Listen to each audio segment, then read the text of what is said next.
There's nothing that people love more than a Q&A video. That's right. There's nothing that screams, I've ran out of ideas more than when your favorite YouTuber decides to do a question and answer video. So if you don't follow me on Instagram, which you should right here at pigcake69 on Instagram, I asked on my story for some hot questions to answer on this video. And also, if you happen to follow me on Twitter, that's at pigcake with 2 E's, I've also made the same query and seen the questions that have been fruited by the seedling of my original tweet. So here is my attempt to answer most of them. Gay transition. Jake over here on Instagram asks, what is your go-to effect? Go-to effect, I've spoken about this at length before. I am a huge Jay Sankey fan, meaning that if Jay Sankey were in front of me, I would do dirty things to him. So my favorite trick of all time, and the one that I could probably do even if I was under the well-regulated hands of Harvey Weinstein, is Back in Time by Jay Sankey. I think it's a great trick. I think the storyline is perfect, and I think that there isn't anything that is of fault with that particular trick. So look it up, Back in Time by Jayford Sankey. That's, yeah. Oh, starting it good here. Andre Catita01 asks, do you want to teach in Portugal? We don't have, I can't say that word for fear of getting demonetized by YouTube. But yeah, you know, I would like to teach in Portugal, I guess, right? Depends on what I would teach though. Jose12051 asks if I want some gay. If I want some gay. Boy. Shuya02 asks, how has life been treating me? I gotta say, well, on my way to YouTube stardom, one video at a time. Hopefully that doesn't end in utter peril or me turning into a cancerous YouTuber such as Onision or Jabrizi. Jabrizi. What a way to open that can of worms again. Cranial Hatchery says not only is he a big fan from India, but he also says, if I could delete one thing from this earth, what would it be? It would definitely have to be mosquitoes. I don't think they have a place in the ecosystem apart from being a literal parasite. So mosquitoes, for sure, I'll definitely eliminate. And also the corner of certain furniture, so that when you're walking around, you don't nick it with your pinky and it becomes immobile for the next 30 years. I would also eliminate that if that was a possibility. Stygian B078, boy, gotta love these names here, asks, have you used Gold Seal bikes yet? I gotta say, I'm not a huge fan of purchasing cards that are overly expensive unnecessarily. So I myself only buy a deck of cards when I see one in person that happens to look cool. But I'm not one of these people that spends thousands of dollars on decks of cards just to sit in the closet and look cool in a picture on Instagram. So I gotta say, I have not. I'm sorry to disappoint. I am, however, a cis white male. So that hopefully answers your question. VR asks, how long have I been a disappointment? Oh boy.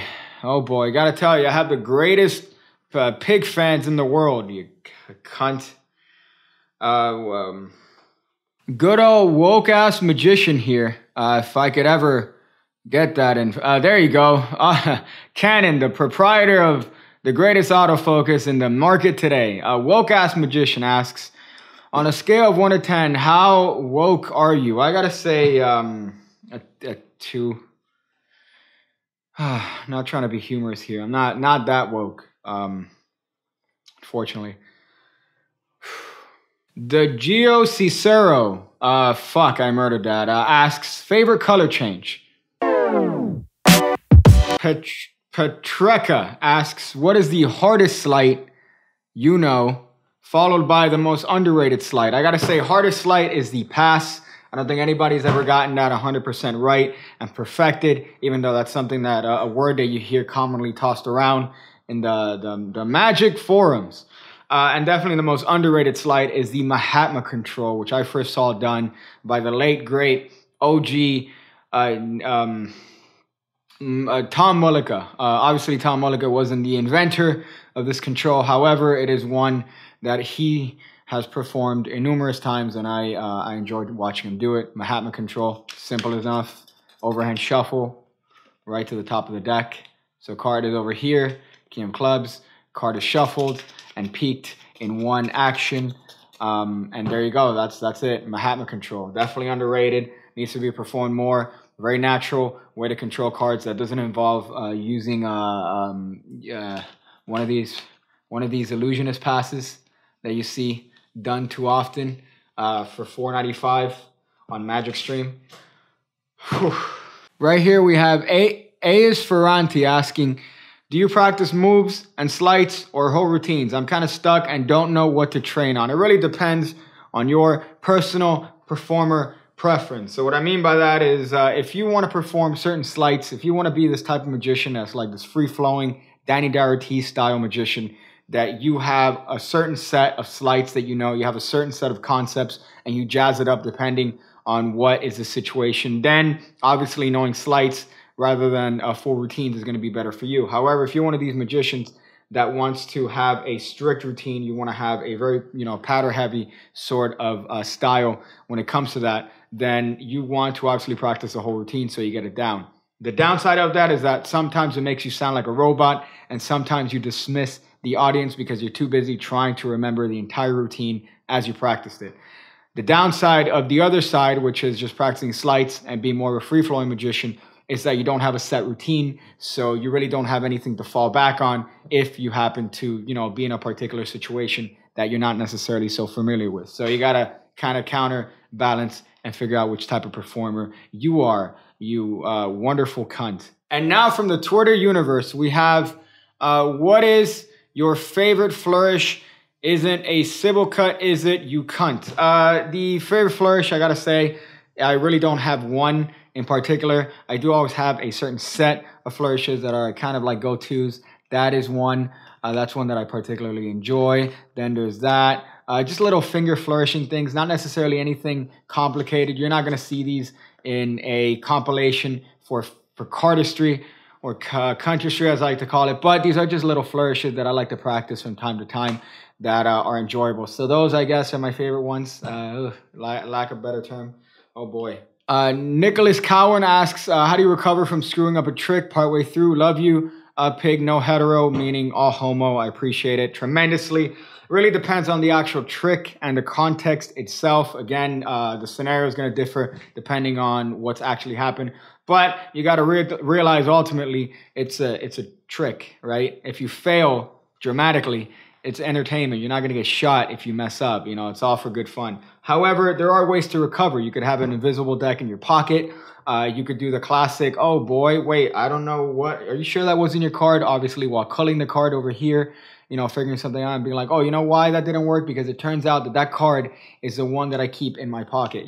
There's ways to flow in and out and try to recover from a trick. However, if you are, for example, doing a multiple card find routine where you have to control a set amount of cards to the top of the deck and you're revealing each one and you kind of lose your footing. Oh, I gotta tell you. But not to shill my Patreon, I have a fantastical way of dealing with a lost card in the deck that you have no control over on Patreon. So you might want to check that out if you are if you have a big wiener. So only if you have a big wiener are you allowed on that. Yeah, you could go if you have a small wiener, but yeah, you should totally check it out. Oh boy, what a good question. Allows me to shill my shit. Last question by Andreas Scherling. Oh boy. Oh boy.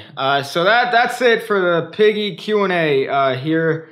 I hope you enjoyed it. There is going to be another one soon because, oh man, there's only a certain amount of material in the Magic world before you just start running out of ideas. So as always, make sure to subscribe if you haven't already, and do all the things that people do. I'm going to figure out different ways to watch a couple copulate with a small farm animal and it still be legal.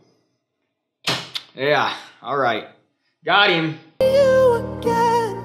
When I see you again, when I see you again, when I see you again, when I see you again, when I see you again, when I see you again.